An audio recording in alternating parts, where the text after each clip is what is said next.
Just standing here, looking at the Harley-Davidson Breakout, you'd have to agree that when it comes to styling, the designers nailed the brief right from the start. Compared to the other Softails, in fact, all of the bikes in Harley's range, the Breakout is the bad boy of the group, especially with the kicked out front end and that big fat rear wheel. Well, the 2025 model is even better and could well be the best incarnation yet.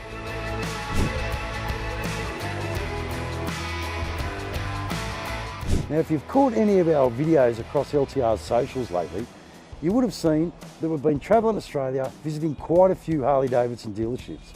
And the common denominator in most of those interviews with all the dealer principals is that the highest selling model, without a doubt, is the Breakout. And if you're a regular reader of the magazine, you'll have also seen that many of our cover bikes in the past 2 years have in fact been Breakouts, which to me makes a lot of sense, as it's the ideal blank canvas for taking a Harley-Davidson to the next step and building a wild kick-ass custom. Now, the Breakout has come a long way since we first saw it introduced 12 years ago as a CVO model in 2013. And as just mentioned, it's been popular here in Australia from the moment it was released, which is the very reason Harley-Davidson brought it back in 2023 after a short hiatus from the model range, quickly realising their mistake in discontinuing it. And it returned with purpose too, sporting a larger 117 cubic inch motor along with upgraded electronics. Well, as mentioned, for 2025, HD have upped the ante even more, all resulting in a very different feeling motorcycle. Of course, the Breakout already featured the 117 cubic inch engine since 2023, but it's had a few modifications this year, including a higher compression ratio, along with the new 4-valve heads, bringing the same combustion chamber shape, intake ports and intake valve seats we recently saw introduced in the touring models. What this means is smoother delivery and more usable power. The intake airbox is also 50% larger, which raises the power figures to 104 horsepower and 126 foot-pounds of torque. Now granted, that may be only an extra horsepower compared to last year, but with the new ride modes and mapping, all this power is now delivered smoother than silk, even in sport mode. Yes, like the entire Softail range, the Breakout features 3 ride modes: rain, road and sport, which obviously alter the power output along with the safety intervention. There's also been an upgrade to the electronics this year, which now includes cornering ABS, lean sensitive traction control, cornering drag, torque slip and tyre pressure monitoring. It also still features cruise control and the USB charging port, but that now is a USB-C port as well. And it's understandable why they haven't made many changes to the Breakout styling, especially as it's been so popular from the outset.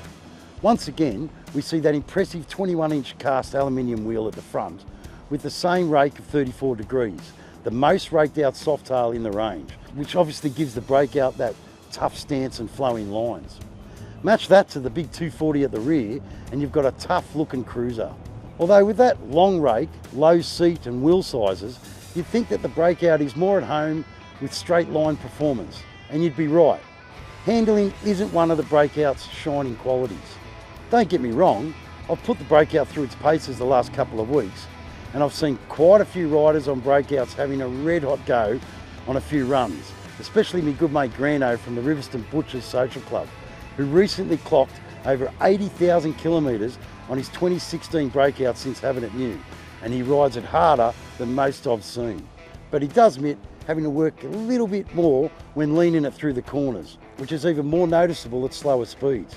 I will say though that the narrower front wheel helps improve the handling compared to something like the Fat Boy, which has a much fatter wheel at the front. You'll also find its lean limits pretty quickly, with just a 26.8 degree lean angle both left and right, and about 115 millimetres of ground clearance. So get ready for the pegs to regularly bottom out. And like all the Softails in the 2025 range, the Breakout has had a tweak to the rear suspension, which now features straight rate springs as opposed to the progressive springs in last year's models. And even though the travel is the same at about 3.5 inches, you'll instantly notice the difference as it's much smoother and absorbs the rough stuff with ease. The preload adjustment has also been relocated under the seat too, which cleans it up a little as opposed to where it used to be just here under the rider's leg.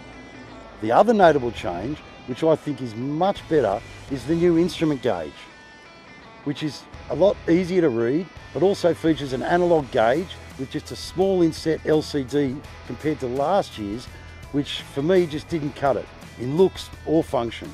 The cruise control switches have also been relocated higher up on the switchgear and are much easier to use than before. And the traction control can also be simply turned off with a switch on the right, while the ABS is always on. It also features adjustable brake and clutch levers, a new headlight, and now has LED lighting all around. And for those that are a little bit soft, there's even a new plug under the seat to power your heated gear during the winter rides. As you can see, sitting on the bike, the drag bars are easy to reach and contribute to the comfortable ergonomics of the Breakout, which places you in a semi-aggressive riding position.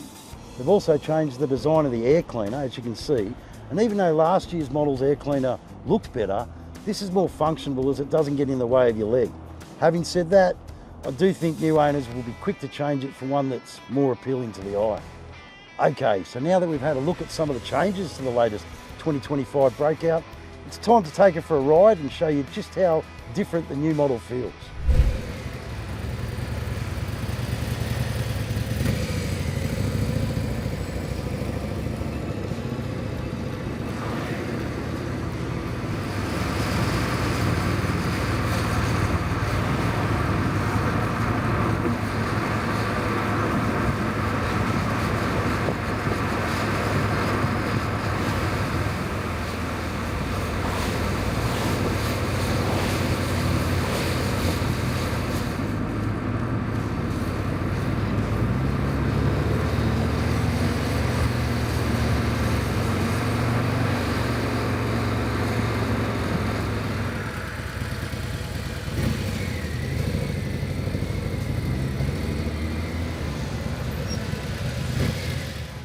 Alright, so there you have it.